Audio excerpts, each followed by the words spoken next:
Good afternoon. Welcome to this Monday's meeting of the Columbia Rotary Club. Jim Smithwick will lead us in the national anthem.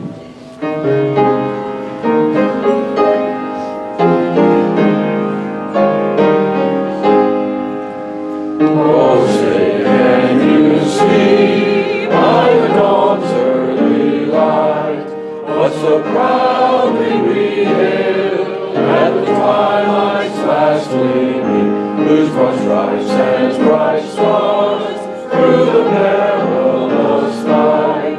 O'er the ramparts we watched, were so gallantly streaming, and the rocket's red glare, the bombs bursting in air, gave proof through the night that our flag was still there.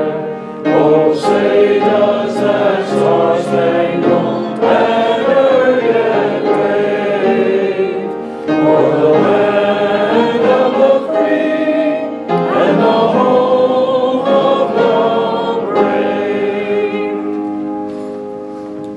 Thank you, Rusty. Thank you, Jim. Please remain standing for an invocation by Audrey Brown. I invite you to pray according to your faith as I pray according to mine. Almighty and eternal God, we give thanks this day for your many blessings, for the promise of springtime that follows the cold of winter, for the food you have set before us, for the hands that prepared it and those that receive it. We thank you for the freedom to gather and express different ideas, knowing that open discussion leads to greater understanding.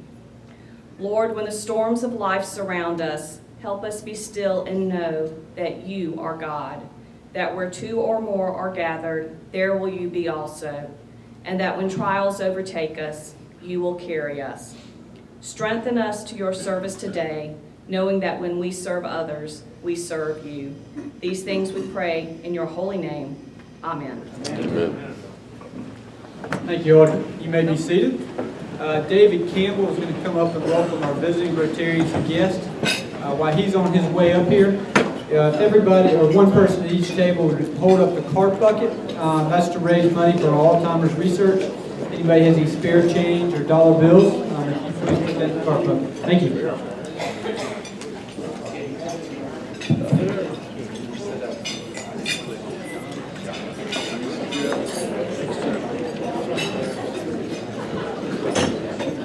Good afternoon. I'd like to recognize and greet our visiting Rotarians as well as any guests. And we've got two visiting Rotarians today. We've got Jim Hudson from the Columbia East Club, so let's give him a round of applause. And our other visiting Rotarian is Tony Thompson, who's from the Capitol Club in Columbia.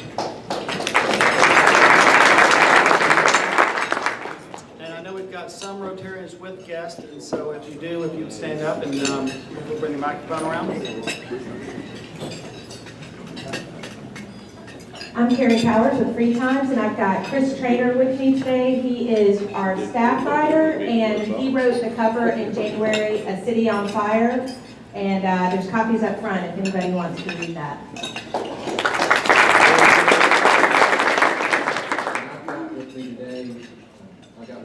Councilman Cameron Runyon, Columbia Pensioner, and Frank Casey with Casey Development Group.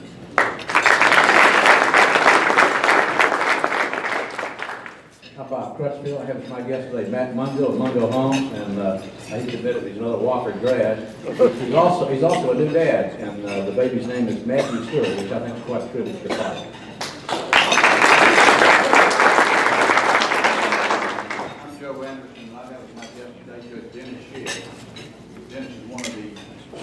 Coming in on the full circuit course of appeals, appeals from 5 states along the East Coast. And so I'm a pilot judge, so I'm taking raising my paper. Delighted to have you with me. You have a great reputation, a real fine judge, and we're glad to have you. Walker Powers.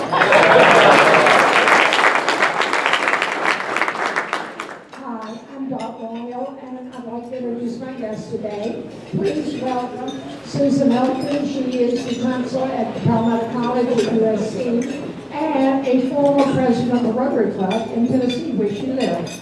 And I'm Jesse Buller, and I have as my guest today Trevor Knox with Terminex, whose grandfather and father were also Rotarians. I'm happy to have him with us today.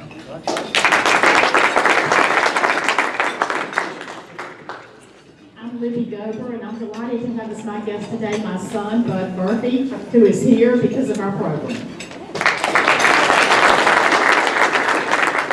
I'm Mike Barkley. I'm pleased to introduce David Morad, the Southeast Regional Manager for Technion Government Sales out of Atlanta, Georgia. And I'm Kirk Johnston, and I have as my guest today Alicia Conrad with Gallman Personnel.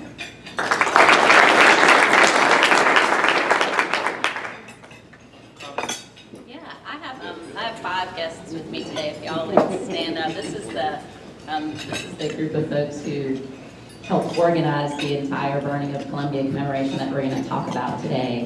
Lee Snelko, who's the executive director with One Columbia. Andy Smith, the executive director with Nickelodeon. Carrie Phillips is the marketing director with Historic Columbia. Fritz Hamer is with the South Caroliniana Library. And Debbie Bloom is with the Walker Local History Room at the Richland Library.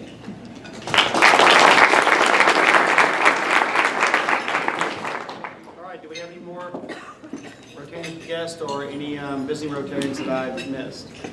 If not, let's give everyone one more round of applause. And thank you very much.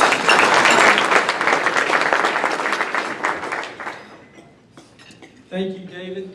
Thank you to all our Rotarians who brought guests. The guests that are here, we're very appreciative that you're here today to hear this great program. President-elect Mark Sullivan is in charge of our programs and has many good programs coming up in the spring.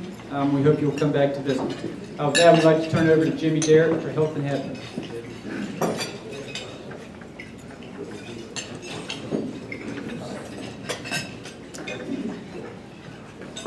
Good afternoon. Some sad news. Lanier Jones's father passed away, and the funeral is today at 2 o'clock. In lieu of flowers, please send memorials to the charity of one's choice. Dr. Sonny White. Dr. White, if you'd please stand up. Dr. Sonny White retired last week on February 28th.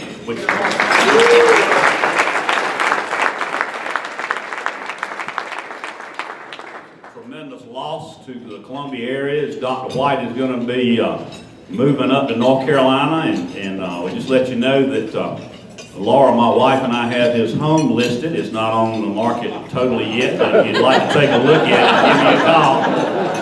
It is just truly gorgeous. Anyway, okay. Robin Waits at Historical Columbia won some advertising awards from the Addies for the burning of Columbia, which of course we're going to be talking about today. Joanne Hoffman's son, a 5th grader, placed 3rd in a speaking contest for the state, competing at a St. College students. I couldn't really understand. I think I kind of fumbled that a little bit. I did the best I could. It's handwriting. You must be, I know you work at the hospital, you must be like a doctor.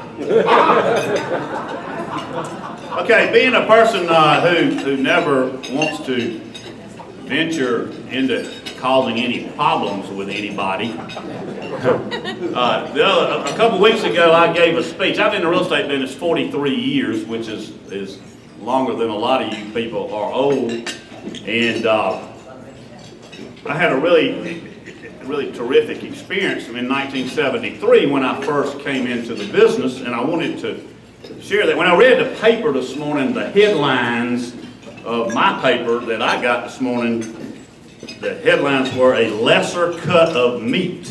I don't know how many of y'all saw that or not. Did y'all see that in your paper? That some guy said something. I'm sure you saw it. So anyway, I just wanted to kind of give you a little true story here that tells you how far along ladies have come into the world. Okay, and let there be no doubt that I like the ladies because I've been married more than once. Okay, in 1973, when I first came into the real estate business, a female's income was only counted by the savings and loan at 30% if she was in childbearing years. Okay, so the husband, 100% of his income was counted. The female, 30%. That was the rule, period. I had a young couple who, they weren't that young, about 30, 35 years old, and they wanted to build a house in a subdivision known as Murraywood. And it just so happened that she worked for a major corporation and she made a lot of money. And it just so happened that her husband didn't work that hard and he didn't make a whole lot of money. And so, and she was fine with that. But when it came time for them to build this house, and we went to the savings and loan, which is where you got loans back in those days, they said, well, we're sorry they can't get approved because we cannot count the 30% of her income. Her name was Gail and his name was Duder. Okay? So we went back and we had a little counseling meeting, and they had 2 children, 1 girl, 1 boy, and they were distraught that they were unable to get this loan to build this house that they wanted to build. But being the aggressive, smart real estate guy like I am, I said to them, Gail and Duder, I said, well, I couldn't help but notice that you have a son and you have a daughter. Are you planning on having any more children? And they said, well, no. We have a girl, we have a boy, we're not going to have any more children. Why do you ask? I said, well, I think I know how we can get this loan approved. They said, oh, really? What can we do? I said, well, Duder, I think what you need to do is go have a vasectomy.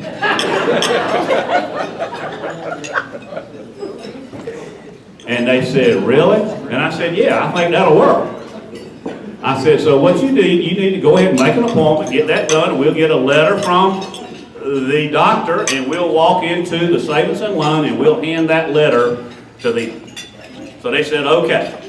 So Duder went and did his thing, and so we go to the savings and loan, and we walk in with a letter from the doctor, and we presented it to the president of the savings and loan, who happened to be a good friend of mine, and as a matter of fact, whose father is a member of this club. And we said, hey, look, here's the deal. These folks want to build this house. She makes the money. Duder has had a vasectomy. I think you ought to approve this loan, or otherwise you're kind of insinuating that Gail might be running around on her husband. They said, we have approved the loan. Now, today, of course, we run into a lot of things in the real estate business, of which we love to count the lady's income when they're qualifying for a house, because it helps us close more transactions. So whoever's going to buy Sonny White's house out there, we hope that lady makes a lot of money, and so does the husband, okay? That's my health and happiness. Thank you very much.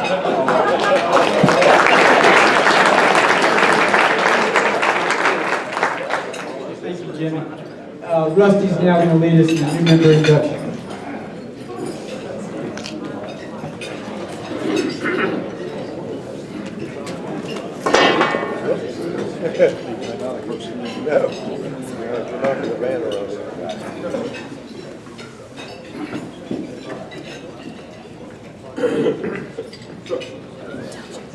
Sorry, Rusty got a piece of gristle in his chicken. Excuse me. I do want to say at the beginning that Jimmy Derrick really is as fine a real estate broker as exists in the city of Columbia. Rough edges aside, he is as good as they come. And that story certainly indicates the kind of stuff that he will do in order to close on a house. I couldn't help but wonder, though, as he was telling that story, since he used to be married to the Dunbar Funeral Home, if he ever used that in order to close any kind of a sale. But anyway, I won't. I won't pursue that. Let me ask the inductees today to come forward with their sponsors at this time.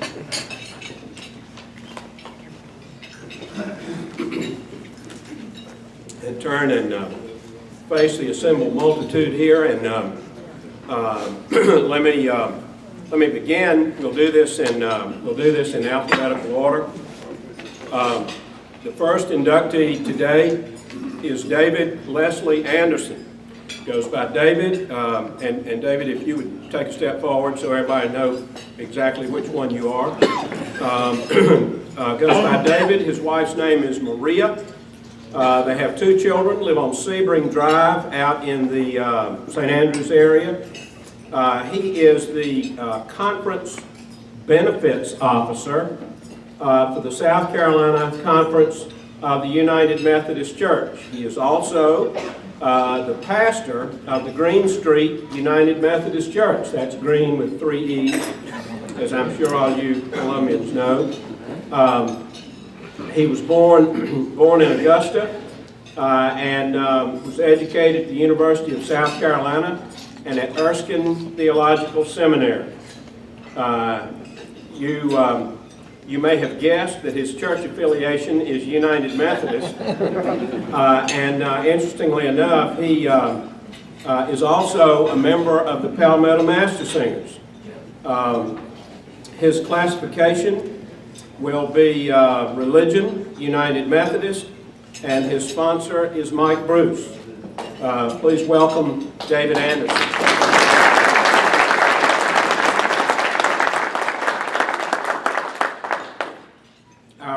Our second inductee today is Harry Jeffcoat. Harry, if you take a step forward, I don't guess it'd be too difficult to figure out which one you are after we've eliminated everybody else. But it goes by the name Harry. His wife's name is Lenora, and she is very special. In fact, more about her later. Harry was married before and has 3 children. It says on here, and I did not know this, Harry and Leona have one on the way, and congratulations to you. I think that's wonderful. They live on Secret Cove Court in Lexington. I don't know where that is, but I guess it's pretty much of a secret. Harry is a senior commercial banker at First Community Bank, which of course is an institution which is very close to the hearts of those of us in this club, and his office, of course, is on Lady Street. He was graduated from the University of South Carolina and has a graduate degree from Columbia International University excuse me? Columbia, New York. Columbia University in New York City. I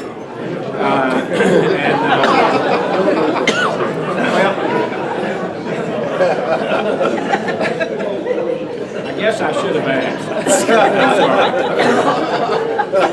He has also studied, and this is what threw me off, I guess, but he has also studied at Reformed Theological Seminary.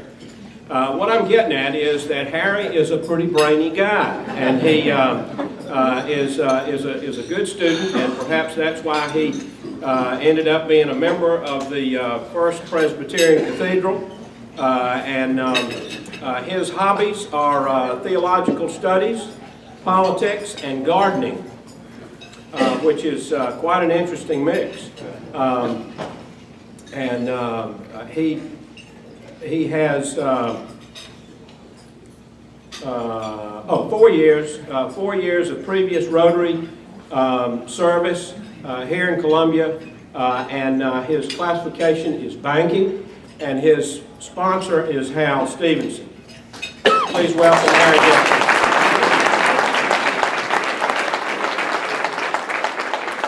While these pens are being put on, and then I'd ask you to turn around and face me, but while the pens are being put on, I want to say that that Harry's wife, Lenora, is just absolutely one of the most talented people I know.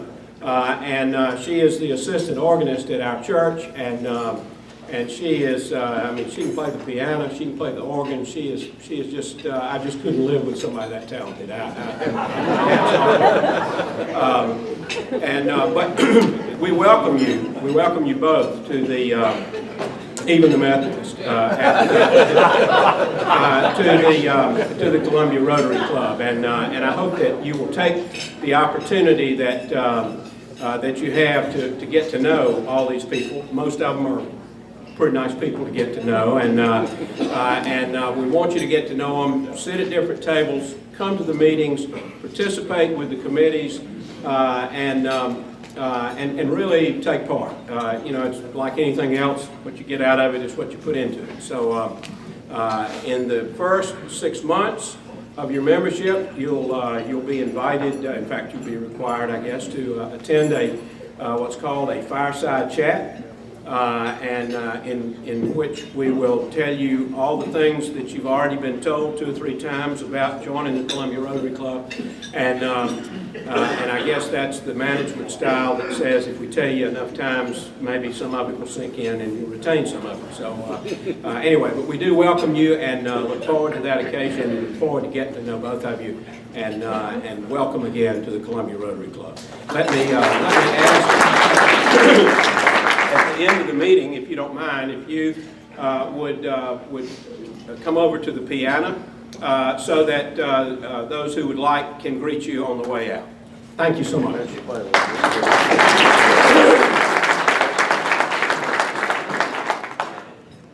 Thank you, Rusty. Harry and David, thank you for joining our club.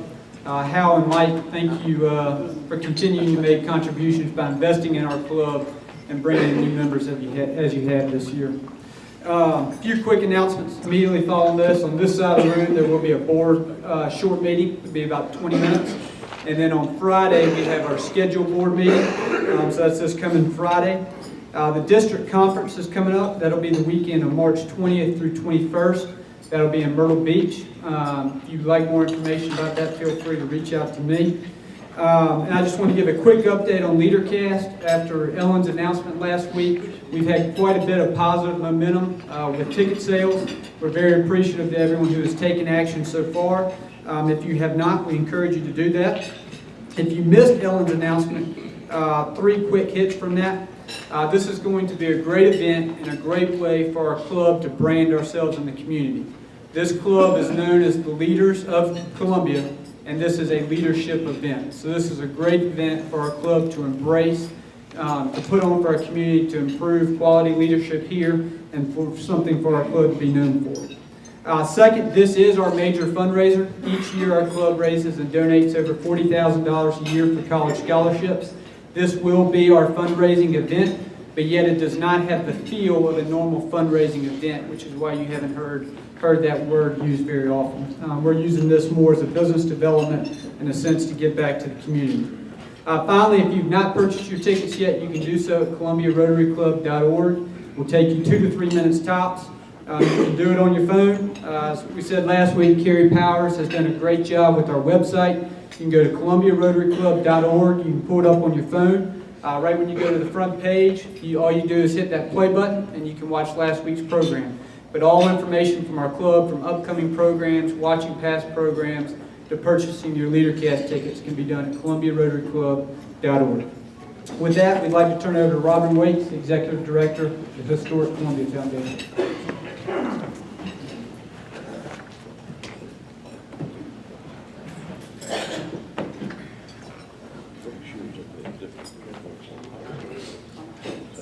Good afternoon. The burning of Columbia was a major event in American history and a defining moment in the history of our state and our city. Contemporary accounts suggested that as much as 2/3 of Columbia was destroyed during the fire in February of 1865. Though later studies arrived at a lower figure, the legacy of this physical loss became a pillar of the city's common folklore, and it raises important questions for us today. In 2013, a group of professionals from various organizations representing the arts and culture gathered to discuss how we could collectively address the 150th anniversary of this pivotal historic event. Ultimately adopting the framework Columbia Commemorates, over the course of many months, this multidisciplinary coalition of 30 groups organized a diverse palette of activities that would allow visitors to and residents of the capital city to access this storied past in a variety of ways: lectures, guided walking and bus tours, film, visual, literary, and performing arts, exhibits, public discussion, and large public gatherings. And all of those, if you have this brochure on your table, are outlined in the Burning of Columbia brochure. I've got a bunch up here on that days if you would like to pick one up after the program.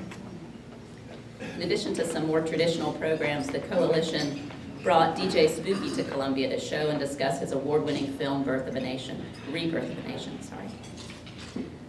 We had caterer Scott Hall create an incredible meal using menus and techniques from the 1860s. We live tweeted Sherman's March from Savannah to Columbia.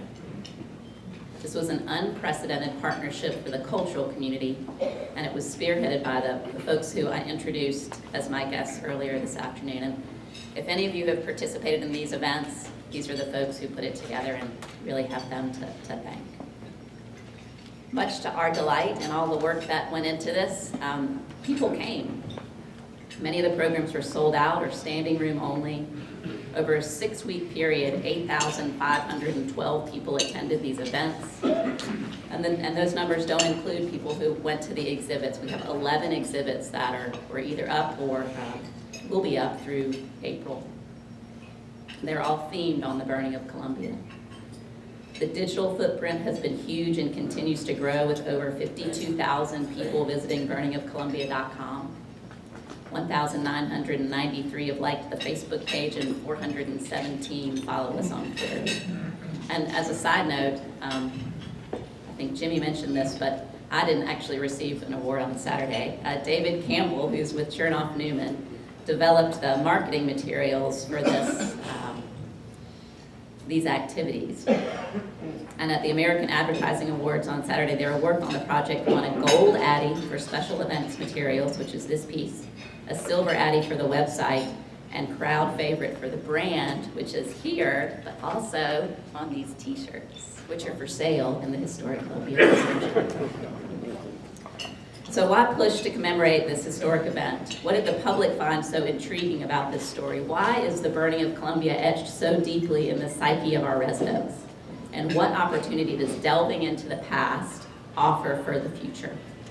Our guest speaker, Eric Emerson, is going to shed some light on this today. Dr. Emerson is the Executive Director for the South Carolina Department of Archives and History, a position that he has held since 2009. Before coming to Columbia, Emerson served as Director of the Charleston Library Society and the South Carolina Historical Society. He's the author of Sons of Privilege, the Charleston Light Dragoons in the Civil War, and co-editor of Faith, Valor, and Devotion, the Civil War Letters of William DeVos. Eric serves on the South Carolina Civil War Sesquicentennial Commission, which has helped shape the commemorative events across the state since 2011. Please join me in welcoming Dr. Emerson.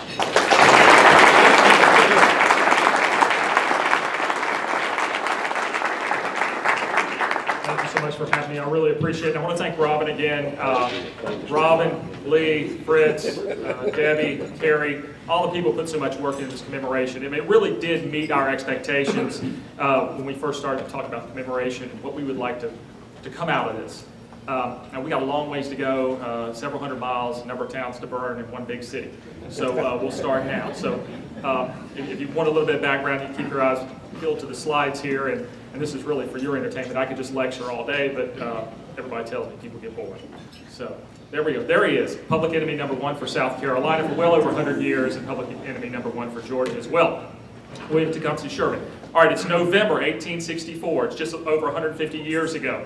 Sherman's troops have captured the city of Atlanta. They've moved all the residents out of the city, and they systematically destroyed the city. This isn't like what would happen with Columbia. They actually disassemble parts of the city. They blow up the things that they need to blow up, and they burn whatever's left. So that's what happens to Atlanta, basically kind of wiped off the map.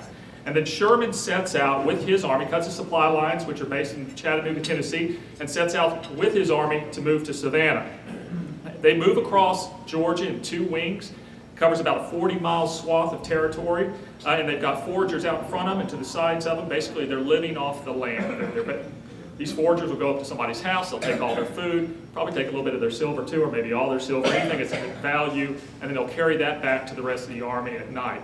And that's how the army moves. That's how Sherman lives off the land and pushes his army towards Savannah. The plan is to take war to the heartland of the South. Basically, have Confederate troops in Virginia question why they are there while their women and children and their homes are being attacked further south. It's a very effective strategy. Sherman's men marched 300 miles in a little over a month and a half. So from November 15th to December 21st, they're marching and they reach Savannah on December 21st. The city surrenders and Sherman presents Savannah to Abraham Lincoln as an early Christmas gift on December 24th. And Lincoln's very pleased, and so Sherman's boss, Ulysses S. Grant in Virginia. So they ask him to bring his army, to load them on ships and bring them to Virginia. The plan is the following spring they'll attack Lee's army in northern Virginia, which is dug in outside of Petersburg, and they'll destroy the only viable Confederate army left in the nation. But Sherman's got other plans. And since he's been so successful in Georgia, he asked his commanding officer and the commander-in-chief if he can do the same thing in South Carolina, North Carolina, and to basically march his army from Savannah to Virginia, where they'll attack Lee together. Decides he's going to replicate all of this. Both Lincoln and Grant reluctantly agree to this plan. So Sherman moves his men across the Savannah River to the plantation previously belonging to Langdon Cheves.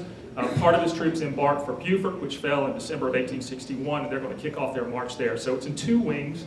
His army's going to be in 2 wings, just like it was across Georgia. One commanded by O.O. Howard, who's commanding the Army of the Tennessee, and one by John Schofield, who's commanding the Army of the Ohio.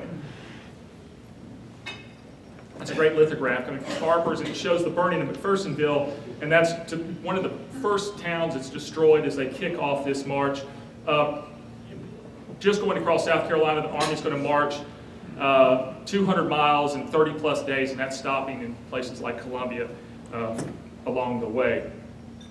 So, on February 3rd is the first time Confederate troops meet Sherman's troops as they're coming up the state, and they meet them at a place called Rivers Bridge across the Salkehatchie River. There in Broxton Bridge, just south of there, and they delay Sherman's army for a day at the Battle of Rivers Bridge. That's a state historic site now, if you ever have been there. I think Sons of Confederate Veterans and United Daughters of the Confederacy are very proud of that site.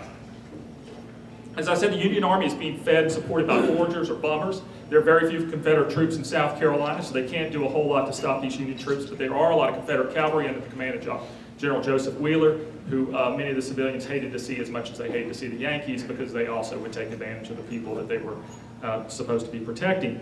So what they'll do is they'll attack bummers along the edge there and foragers as they're out, and basically kill them without mercy. There's no prisoners taken amongst the cavalry and the foragers. They see this as an affront upon, a war upon Southern women, a war upon Southern children, a war upon civilians, and so they're killing Union foragers when they can. This will be a source of contention later on in the campaign. Robert E. Lee sees what Sherman's doing. He detaches the South Carolina cavalry under General Wade Hampton. He's a major general at the time. He'll be promoted to lieutenant general, detaches them, sends them south to Columbia, but there's very little cavalry left under Hampton's command that are from the state of South Carolina. So he joins forces with Joe Wheeler, and they attack Sherman's troops, attack these foragers as they're coming along. Columbia is the target for Sherman's movement, and it's the most important manufacturing center in South Carolina. So you're talking not just manufacturing, but there's a large distillery here, so a large amount of alcohol is being produced here. And it's the cotton storehouse for the state of South Carolina. So all the cotton that's being produced in low-country plantations, that has been produced in low-country plantations, is sent to Columbia for safekeeping, right? Because it's out of the path of the war. So that's where all the cotton is, and it's located mostly in Cotton Town initially, and then it's dispersed amongst buildings along Main Street, what is Richardson Street then, and in buildings around the city. It's placing cotton wherever they can in any empty storage space because it has great value. And there's also a large amount of liquor in Columbia. All the Madeira, the wines, everything from the low country that planters have, they're sending their liquor to Columbia to be stored within the city as well, because it's out of the path of the war, out of the path of bombardment that's taking place in Charleston. So you've got cotton, liquor. Two volatile things will play a big part in what happens in Columbia. On February 14th, the commander of the South Carolina Department of Georgia, Florida, and South Carolina, PGT Beauregard, orders that all the cotton in the city be taken outside the city to be burned.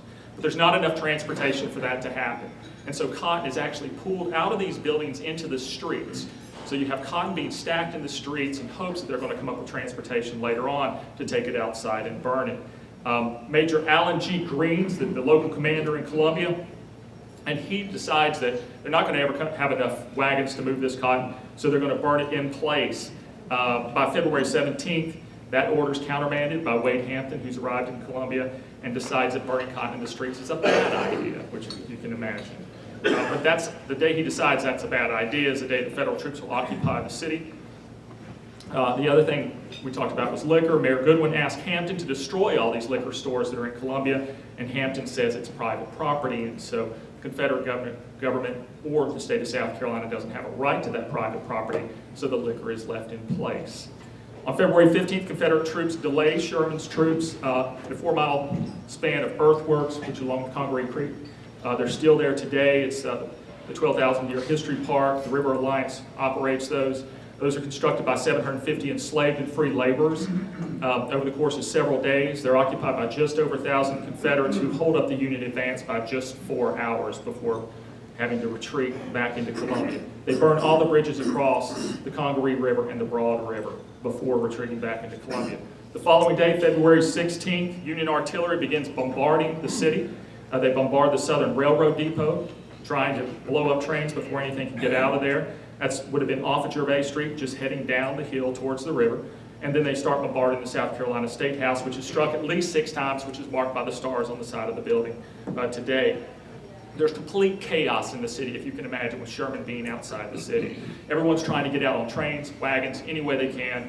People who can leave are leaving. Military discipline breaks down amongst Confederate troops. Fires break out in the cotton that's arranged in the streets from the Union shelling.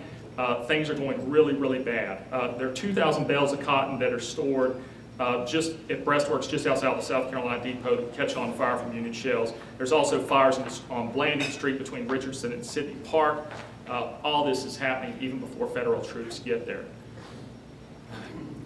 Read you a good letter to describe exactly what's going on in the city in case you give you a better idea. It's a letter from James Chestnut to Governor McGraw from that day, February 16th. Governor, I've just witnessed on my return from the right the most disgraceful and unpromising state of things.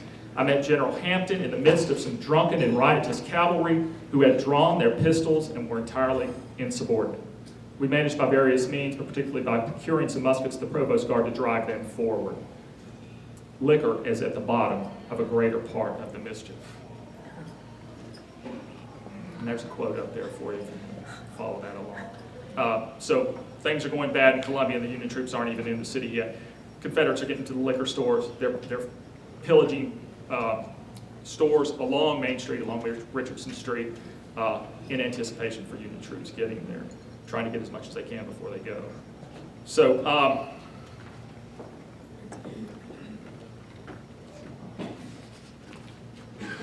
6 a.m. on February 17th, the Southern Depot blows up.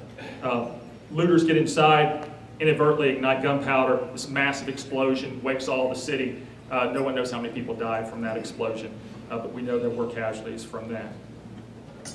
The following morning at 8 o'clock, Wade Hampton gives Mayor Goodwin permission to surrender the city. That's his letter of surrender right there. He goes out and meets federal forces that are north of the city, north of Richardson Street, and offers the city to the federal troops. Even as he's surrendering the city, Confederate soldiers who are still in the town are taking pot shots at the Union troops as he surrenders to them. So they place him under arrest, throw him in a carriage, and have him at the head of the Union troops as they come in. So if someone's going to get shot, it's going to be him. So Hampton's withdrawing his cavalry. A number of them are drunk and hungover from the night before and taking shots at Union troops when they come into the city. As they're heading down Richardson Street or Main Street, they're coming from the north downward. Union troops comment that the bales of cotton have been ripped open. There's a high wind, gale force winds, 30, 40 mile per hour winds, and it's taking the cotton and it's putting it in the trees, on top of buildings, it's in the streets. And one commentator said it looked like it had snowed cotton all over the city. Once again, portending bad things for later on. Columbia's residents come out in the streets with all this liquor that they've been storing, and their hope is that they're going to get Union troops drunk and they'll take it easy on them. You know, black residents come out and they want to give liquor to Union troops because they've been freed. There are freed Union prisoners in the streets who are giving from Camp Asylum, and they're giving liquor to Union troops as well. So Union troops are getting drunk even as they enter the city. Of course, this is always a good idea when you get drunk 20-year-olds who are suffering from shell shock. You know, that's nothing bad can ever come of that. So as they march into town, Union officers are commenting about the troops getting drunker. They're running into fires that had been set the night before. Remember, Confederates had not gotten word to not set fires until early that morning. So things are kind of breaking down, so to speak. When Sherman finally gets in town, he comments on the number of drunk Union troops that are in the street. He tells O.O. Howard, who's in charge of the provost, to get everything under control. Howard has a brigade of men, 2,000 to 3,000 men, who's trying to keep order, trying to help the fire engines in Columbia put out the fires that are already lit. But they're having a harder time of it because the drunks are kind of getting in their way, as you can imagine. So things get worse the longer the day goes on. Federal troops that are supposed to be on the outskirts of town hear that there's liquor in town and they start pouring into the city, right? They're off duty. There are no Confederate troops left around. So they start coming to town looking for a good time. And so it becomes like Mardi Gras, except with fire and cotton and a lot of looting. And so this kind of riotous behavior breaks out in Columbia. It really peaks at about 8 p.m. when the wind's at its highest. It's about 30 to 40 miles per hour is what they estimate. It's whipping these fires. More fires break out around 8 o'clock. The fire engines are overwhelmed. The federal provost is overwhelmed. They can't help them put out fires. And they have to spend more time dealing with drunks and trying to keep them under control and trying to keep the drunks from lighting fires as they try to put fires out. So it just kind of, everything escalates about 8 o'clock. Columbia's residents are forced to flee into the streets. If their house is on fire, they have to flee into the streets into this riotous mob. And they seek shelter at places like the Green at South Carolina College, at the Insane Asylum, any large open space, they seek shelter. If they have not asked for troops from the provost and the Union provost, their houses are pillaged. Union soldiers will break in, steal whatever they want, take whatever they want, and keep moving. And that's kind of the night for Columbia. Just an awful, awful night. Probably the worst night in the history of the city for the residents and for anyone around. At the same time, there's great jubilation among the African-American population who's just been emancipated. To them, this is a great thing. But they're also probably kind of scared because, you know, drunken Union soldiers don't really discriminate between whites and blacks. So, you know, you have this kind of terrible cataclysm happening in the city. So what are the major losses that night? Union troops move out to Millwood Plantation, Wade Hampton's plantation. They torch it.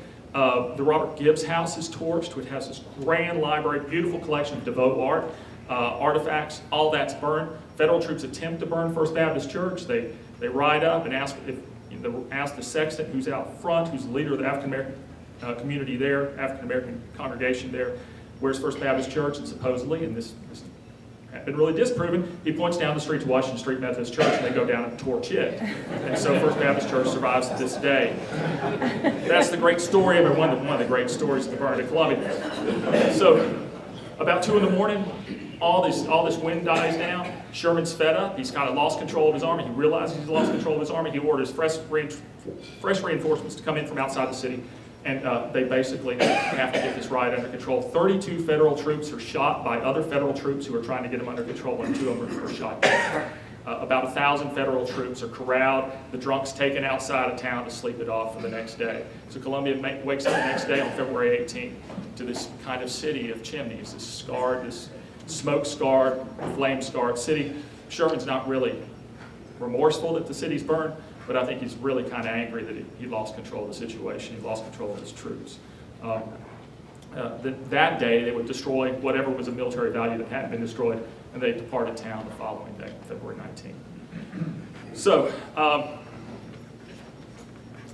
I'll read this one letter to finish up here to give you an idea. This is a letter from Mayor Goodwin to Governor McGraw on March 2nd, 1865.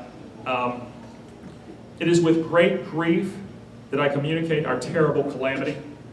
At least 4/5 of our city is in ashes. Of course, Goodwin's being dramatic here.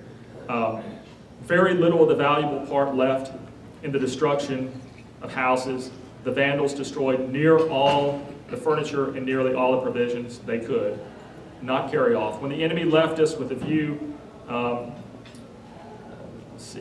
They left us 500 head of cattle. The cattle were so poor that they could not drive them off. They're dying daily on our hands. What wheat that was left in our mill that was not burnt, we're providing to the citizens. So he's kind of bemoaning the fact that the city is left bereft without any food. Many of the people don't have shelter. It's really kind of a terrible thing. Now, why do we commemorate? And one of the reasons that we're commemorating this is the fact that this event shaped the way Columbia would look, in the same way that Atlanta being burned and destroyed shaped the way Atlanta would look. And so, and it also has a lot to do with memory, how we think about events like this in the past. There's this legacy that's passed down from generation to generation after the war, when South Carolina's poor, when it's impoverished, when things are going really bad for South Carolina. You have to have this kind of enemy that you can focus on. You have to have someone you can blame things for. And so Sherman in the North becomes that kind of enemy, becomes this kind of, there's this legacy of villainy and victimhood that takes place. It's very common in circumstances like this. And so being able to look at the events and look at them in a different way and look how they've shaped us as a state, as a city, that's a really important thing. So I think with the help of these great organizations that are represented here today, we did a pretty good job of that. I'll go ahead and take questions now. Alan's going to have some. Go ahead. Okay. Yes. What was the rationale, Sherman leaving Savannah to come to Columbia? Charleston would have been a gem where the first shot was fired. What was the rationale in not detouring to Charleston, then coming out? Well, Charleston's symbolic. You know, Charleston's symbolic as kind of where the document's prepared. It really is the birthplace of secession. I mean, the vote's taken to secede here in Columbia, but Charleston's symbolic. But Columbia is, if you're talking about war, the things that are supplying Lee's army in Northern Virginia, the things that will keep the army in the field, Columbia is the place. You know, they're manufacturing everything. I mean, think about it. They're manufacturing train parts, they're manufacturing clothes, they're producing currency, they're producing all these things in Columbia that sustain the army. And that's the goal of the march, is basically to deprive Lee's army of all these foodstuffs, raise questions among those troops, and force them to start deserting to come home and take care of their families. And it's very effective. Lee's army melts away in the trenches of Petersburg over the winter of 64, 65. I mean, really melts away. And that's because they're getting letters from their wives and children saying, we've got nothing, you know. And so, you know, the better part of valor is go home and take care of your family. Yes, sir. Sherman had vowed to burn every secessionist capital at the get-go. Yeah, I would have, you know, Of course, he never got to North Carolina because Johnston surrendered to Goldsboro. right. And they don't feel the animus and the hatred for North Carolinians as they do for South Carolinians, because they view South Carolina as the reason for all their faults, everything that happened terrible to them during the war. They blame South Carolina for that. And, you know, without secession, without us seceding, no other state secedes. Without secession, none of this takes place. Yes? What about Sherman putting out word that Wade Hampton, and I'm reading that book on that, he put out word that Hampton had actually set the Cotton Bales on fire. Well, you know, he later puts out in his memoirs, so they have this debate back and forth. He blames Hampton for burning down the city, Hampton blames him, and they go back and forth through the years. I mean, this lasts for decades. But then Sherman writes his memoirs and he said, look, the reason I blamed it on Hampton was because I wanted to diminish him in the eyes of his supporters. I wanted to diminish him in the eyes of South Carolinians. Well, that's flawed logic. I mean, you know, if you attack one of ours, we're going to rally around that person, right? I mean, that's just human nature. You know, if the enemy's actually saying something, you know, derogatory about somebody like Hampton, that actually builds support. So it's kind of specious logic on Sherman's part. I don't think Sherman wants to take claim for what happens in Columbia because he's not in control of what happens in Columbia. He's very much in control of what happens in Atlanta. But in Columbia, he's not in control. He's got entire brigades just drunk and just going crazy in the streets. His provost is overcome. They cannot actually keep order in a city. And for a man who had fought an army, had taken an army that elite, that combat effective, and to see him kind of degenerate into just a drunken mob, no general wants to admit that. No general wants to actually say, hey, you know, my bad, I lost control. I mean, you know, they have egos too, and I think that was kind of an ego play by Sherman. Yes, sir. We hear a lot about Sherman left Columbia and went to Winsboro. What was the route after that? Well, they went to Winsboro, then they kind of turned right, northeast. You've got one wing that catches part of Kershaw County and part of Camden, and then the left side, the left wing, actually goes northeast, and then they end up leaving the state in Cheraw. Part of the right wing catches part of Marlboro County and Bennettsville, but that's the way they exit the state, and then they end up near Goldsboro in North Carolina, kind of swinging northeast from Winsboro. Yes. Isn't it true that also the Confederates did burn some northern towns as well? Chambersburg. Yeah. Yes. Having grew up in Augusta, there was always been a myth in Augusta about Sherman having a girlfriend there and diverting away from you. Is there any truth to that? It's lots of things that are spared. People, naturally assume Sherman had some affinity for someone who was there or was in some assignation with that person, and a lot of that just can't be proven. I mean, it's just, yes. I'm surprised there's not more illustrations or photos back in the day. Do we have any visuals that depict Columbia during that time? Well, just of the city in ruins. So you've got lots of images of the city in ruins. That view, there's another view coming back towards that's from the State House steps. There's another view coming back towards the State House. So, lots of views of the destruction, not a lot of views of Columbia before the destruction. So that's kind of where we are. Any other questions? I'm sorry, it's a lot of ground to cover in a very short amount of time. I hope I didn't talk too fast.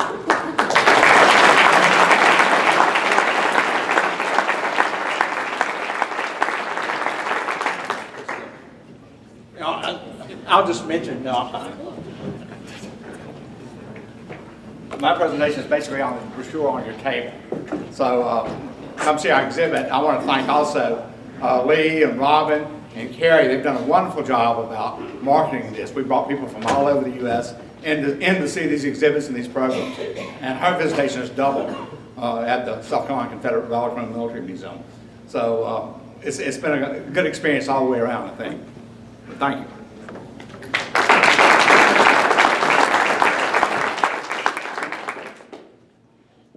Alan, Robin, thank you for organizing this program. Eric, we had this from our club, you in appreciation of your time. Thank you. So we're all familiar with Sherman's words when he said war is hell. We're very blessed and fortunate that picture that we don't live in a country or have had war come to our doorstep. Last week we heard from a speaker who does have that fears, where war is right in the backyard of her country. It's very real for many, and we're fortunate to live in a country that defends others. President-elect Mark, next week's program. Next week we'll hear from Commerce College President Betsy Fleming. She'll be here to talk about what's going on at Commerce. Thank you, Mark.